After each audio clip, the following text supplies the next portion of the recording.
Good morning, my fellow tarot enthusiasts. Today we're going to be talking about the overarching theme found in the Fool card and get into some of the imagery. And then in the next two videos, we'll look at some individual symbols that are found in the classic Rider Smith-Waite Fool card, and we'll pull out other cards from the deck that feature that symbol or other decks that touch on that symbolism. From here on out, I want to follow kind of the major arcana, and we're going to pull out each card that's in the classic Rider Smith-Waite deck to begin with, and then we'll look at variants from other decks and talk about the archetypal symbols that are found in them. And through that, I think we'll end up touching a lot on the minor arcana too, because we'll pull out those cards that have similar themes. You know, the major arcana is kind of that life's journey, like the big picture of our life's journey, whereas the minor arcana cards kind of touch on like our day-to-day life's journey. And so I find that there are cards that are related.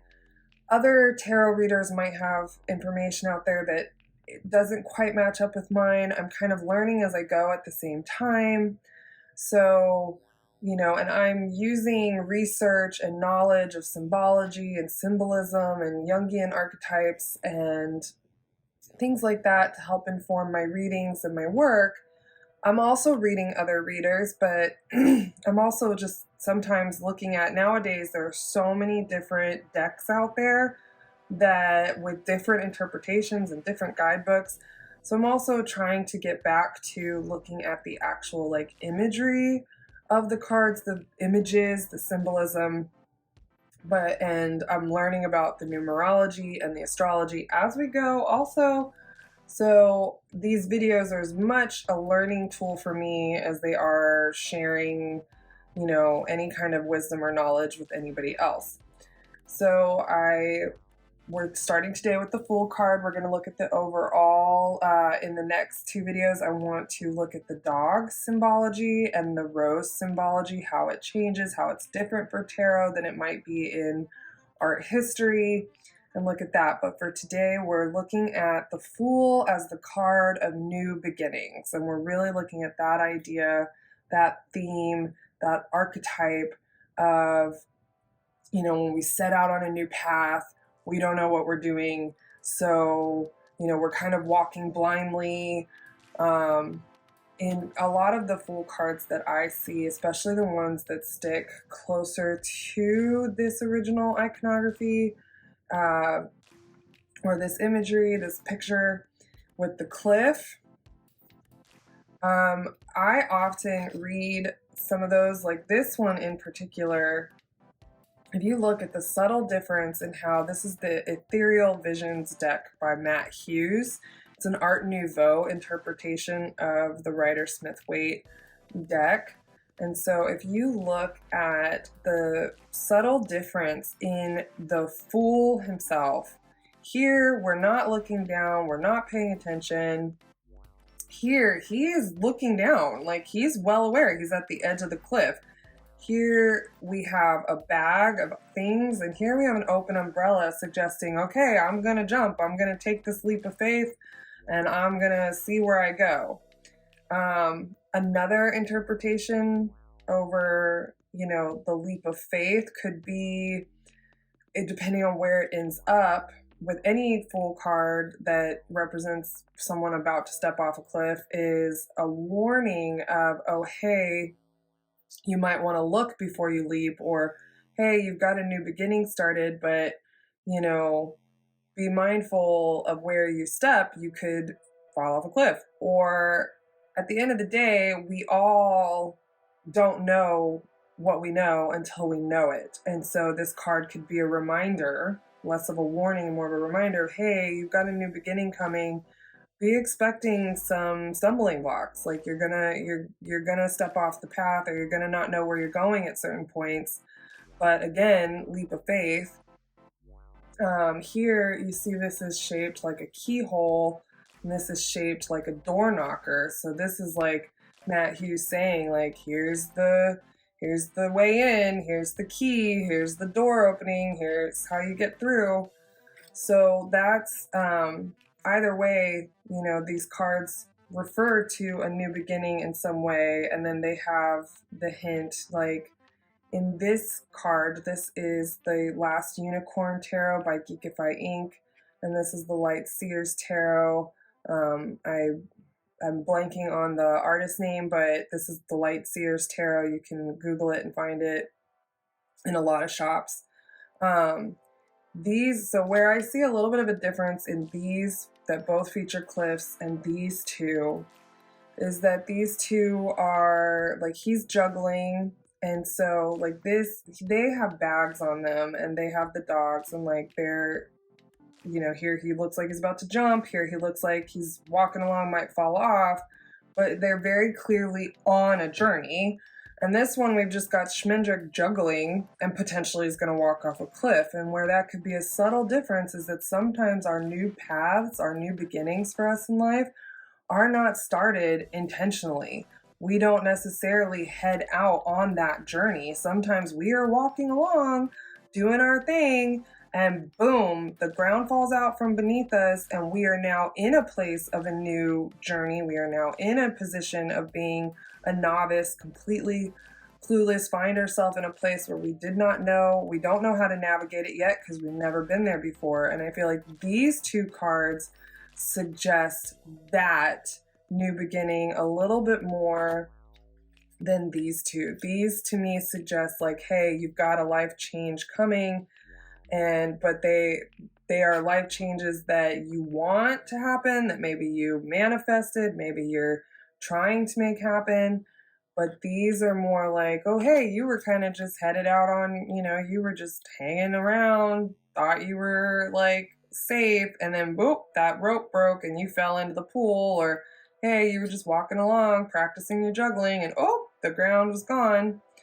So we have some other interpretations. These are decks that I don't use very often, but I pulled them out today to show different interpretations. This is the 7th sphere, and I think this one, despite the absence of the cliff, is very much in keeping a little bit with this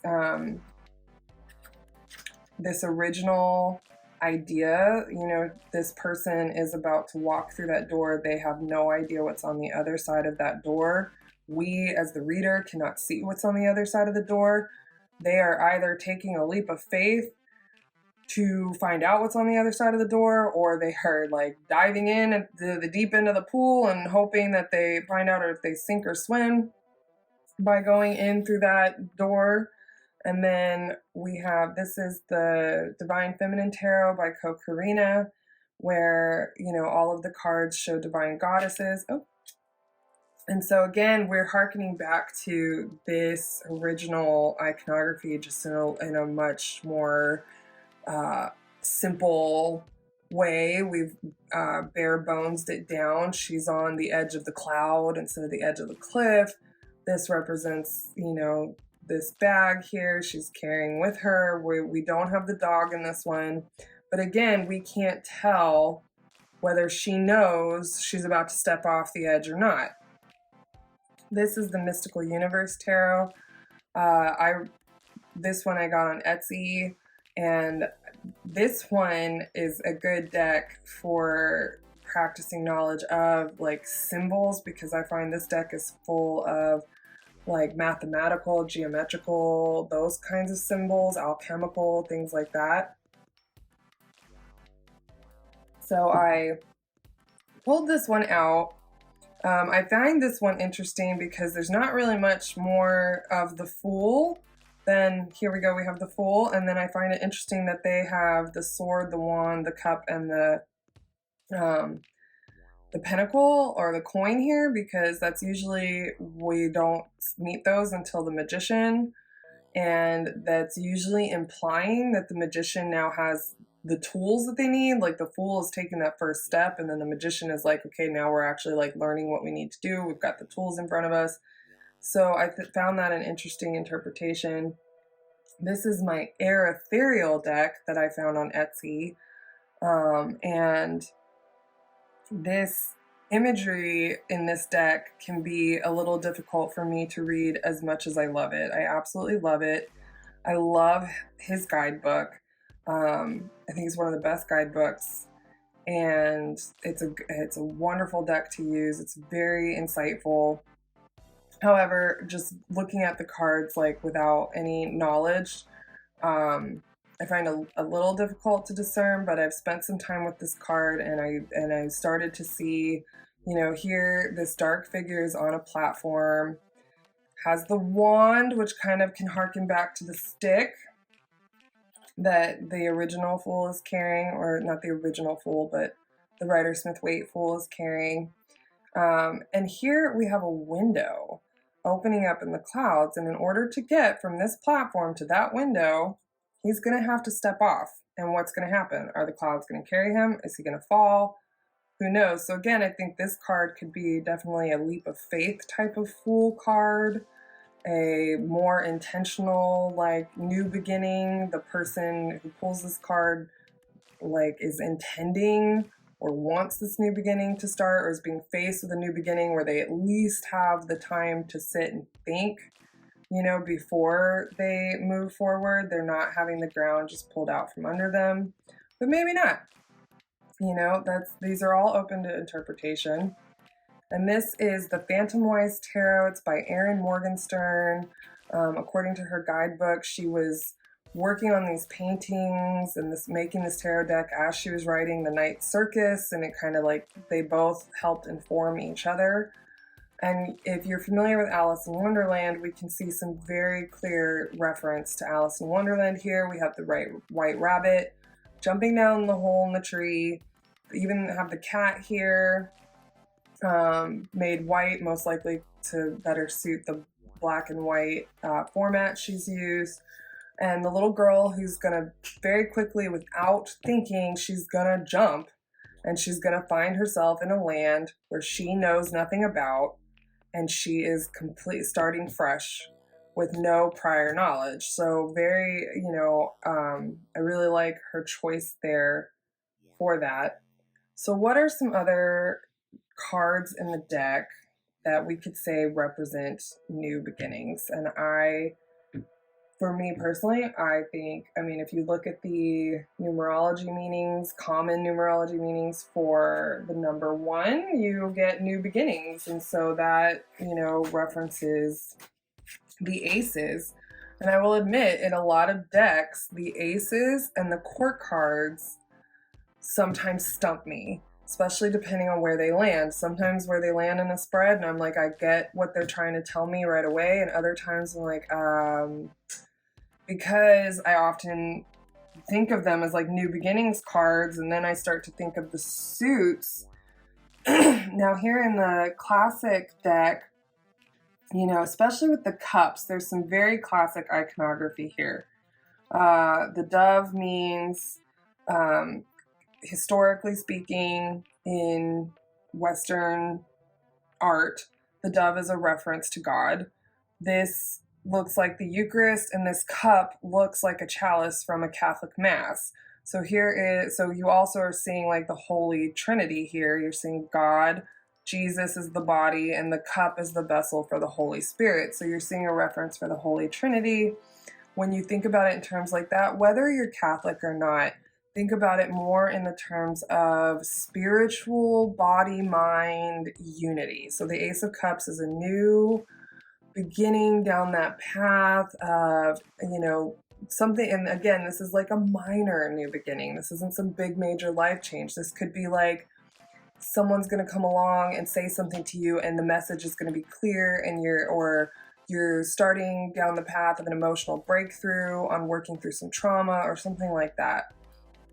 I get a little stumped with the Ace of Wands versus the Ace of Swords, but if you look symbolically speaking, the crown refers to wearing it on the head. That's of the mind. The swords are the suit of our intellect. And these plants hanging here look like laurel, which laurel wreaths, going back to Greece, were symbols of poets and also victors, like someone who had won the Olympic Games or something, and then into the medieval time, you often see Plato, representations of Plato, Dante, Virgil, wearing laurel wreaths to symbolize that they are a philosopher, that they are a poet, that they are of the mind. So this one's a little bit clearer to me when I look at it that way, that this is a spark of an idea. And this I look at as being like a spark of passion, like not necessarily love passion, but like, here's the idea, here's the spark of the motivation to make the idea into something. And the Ace of Pentacles could be, and I like that they actually gave you a gateway. So what else could represent a new beginning, but like a path and a gateway. And so here you're getting kind of like the gift of something that's going to help you down a path that is going to give you material security, wealth, something along those lines. So the other cards we have in the deck that suggest new beginnings, I wouldn't say they exactly reference new beginnings, but suggest them, are our page cards. And I recently read in one of the books that I'm reading, I can't remember, I'm sorry, I can't cite the author better than that, but they referred to them as like the apprentices. And so what is an apprentice? Apprentice is starting to learn a new career. So it is in essence a new beginning, but this is a new beginning with, it's not like the Fool where you're starting out completely new, completely fresh. It's more like you've journeyed a little bit through life, and you might be learning something new, but not making some huge new shift in your life. Or you might be going after a new path, maybe in an existing career or something like that. So where the Ace of Cups is an intuitive message, so is the Page. The Page is now this is like the gift of an intuitive message. This is someone who's now starting to listen to their intuition. This is someone who's now starting to wield the sword of their intellect. So it's not necessarily a new idea, but it's like this newfound space in their life where they feel comfortable actually like going out into the world and sharing their intellect. The Page of Coins is, I get stumped. Like the Page of Wands, I think, is someone who's like, and if you, especially in this deck, in the classic Rider Smith-Waite, if you go back and you look at like the Two of Wands and the Three of Wands, they're all about like more journey cards. The Page of Wands is someone who's maybe like made that initial step of the journey. They've picked up some things along the way, and now they're ready to begin the next step of a journey. And I feel like the Page of Coins could speak to like an apprentice. Like if you were to pull this card, depending on where you pulled it in a spread, could be referencing like, okay, even to someone who's 40 years into their career, they're going to learn something new that's going to bring something new to their career, maybe enhance their career a little bit. So I just pulled out some other cards from the other decks to kind of just show, the other representations. And again, how the imagery of a different artist's interpretation can inform them. Now this deck is pretty like close to the Rider Smith-Waite Deck, and just, beautiful gold leaf in here, however, the addition of the castle here in the background of the Ace of Wands could inform you of something like that is different from, let's find the Ace of Wands. Although you know what, I'm actually just realizing I've never noticed that could be the outline of a castle on a cliff. So this could just be more in depth. And this is a reminder to myself, actually, as I'm talking about this right now, that to pay more attention to the background of the cards, which can be difficult if you're, say, working with the 7th sphere cards, where they've eliminated that all together. And there's lots of decks that have done this. Lots of decks that have taken out all background and they just kind of leave the main symbols. And then the Erethereal deck, although as I look at these, I realize, well, they've taken out, like, this one is just full of things that I want to go back and explore a little bit more. I haven't had the chance to dive into this deck too terribly much. And then I feel like this artist is telling us something with the backgrounds. All the pinnacles are often very forestry, which, you know, the suit of pentacles is of the earth element. The swords are often in clouds, which is of the air. Cups are often in some kind of watery, and Ace of Wands, here we've got the smoke that suggests the fiery. So he is telling us something in these cards, but it's a little less obvious, say, than like the Unicorn Tarot, where not only has the artist put in a lot more detail into these images, but if you are someone familiar with the movie, as I am, you have this background knowledge. I have this knowledge in my head of, like, the movie itself, the characters itself, and it just really does inform what I see in these cards so much more, I think, than someone who sat down and picked up these cards without knowing anything about the movie and kind of read them blindly. Not to say someone couldn't do that, but I'm just saying it gives, like, an extra layer, which is why no matter what deck you're using, if you get to know the story of the major arcana and the minor arcana and the tarot, it can better inform your knowledge of what's in the cards no matter what deck you're using. The last one I have here is the Aces from the Light Seers Tarot, which this artist has interpreted very differently. The symbols are very different from the original, but the imagery tells us what we're looking at. You know, like here we're looking at something from the mind. Here we are, they literally put the cup in front of the heart. We are looking at something from the, you know, the emotional body, from, you know, from the intuition body, but also Ace of Wands suggests intuition here because, and mind, so kind of a link between these two in that, you know, here we've got this, the fire, the spark of the fire located right around where the third eye and also the crown chakra are. And then we have the pentacles, which literally have roots and seedlings coming out of them, hands covered in dirt of the earth. Like, this imagery is so great. It's one of the things I love about this deck is the reinterpretation, and the imagery in it is very, like, it's very recognizable and user friendly. So the last thing, I did pull out two decks that I don't really use a lot because I'm using them to learn about other topics. One is the Intuitive Night God Tarot, and how this artist did the Fool. This is one of the decks too. Both of these decks are ones where the artist, like, completely reinterpreted the major arcana to fit a different theme. And so here we have potential.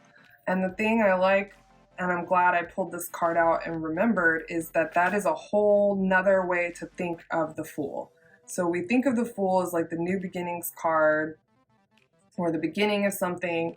But if you think about it as the potential card, and that this Fool knows they have the potential for something new and they're following it, and a reminder that when we do that, it doesn't always mean we stay on steady ground the whole time. It does mean that sometimes we don't know where we're going. Sometimes we don't know the destination. We don't know where we're going to end.